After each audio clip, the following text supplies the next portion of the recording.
Hello everyone. Hey, first a warning and a disclaimer, because this I am going to go full-blown heretic in.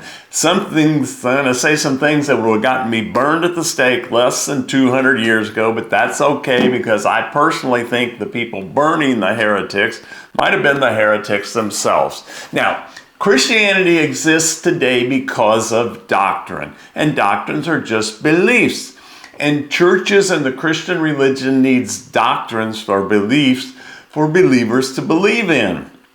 And so they can become part of the belief system. And if you ask a Protestant or Catholic, most of them, why did Jesus come? They'll say, oh, he came to die for our sins, and I'm so unworthy, and it should have been me on the cross, and I deserve, That's a belief. That's a doctrine.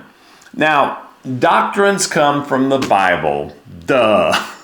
But let me show you this little teeny part here. Most of the foundational doctrines of Christianity do not come from the Gospels, which is the life and teachings of Jesus. We have to get the doctrines of Christianity from other parts of the Bible, like original sin, which is the foundation of the Christian religion, Adam and Eve in the Garden of Eden, the fall of mankind. Because Paul says that Jesus is the second Adam that came to undo what the first Adam back here did. But you can't get that we're born unworthy or guilty or shameful if we just read Jesus. We need the rest of the Bible.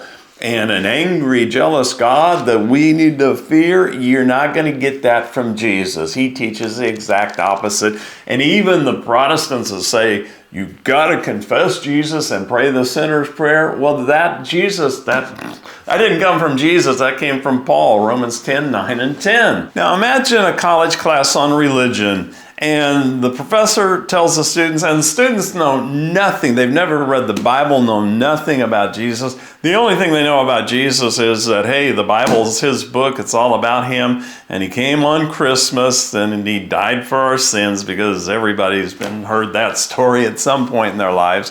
But they don't know anything else. So the professor says, well, I want you your assignment is to take the Gospels and read the Gospels, and do not read anything else, do not read any commentary, just read the life and teachings of Jesus, and then answer two questions. What was his message, and why was he crucified? And so they'll come back, and the ones that get an A will say, well, his teaching was simply love one another, love God and love our neighbor as ourselves, and that fulfills everything that is required of us. It fulfills all the law and everything. And the reason he was crucified is because he was teaching this to the people. And the people were oppressed unconsciously by an elite priestly hierarchy who were using the doctrines of their religious belief system that were based on fear of an angry God and guilt and unworthiness to keep the people imprisoned by using the doctrines to control their minds and thus their lives. And the people were following Jesus' message, which is a message of empowerment to them, and the priests felt their wealth and their power threatened, and so they had to crucify him.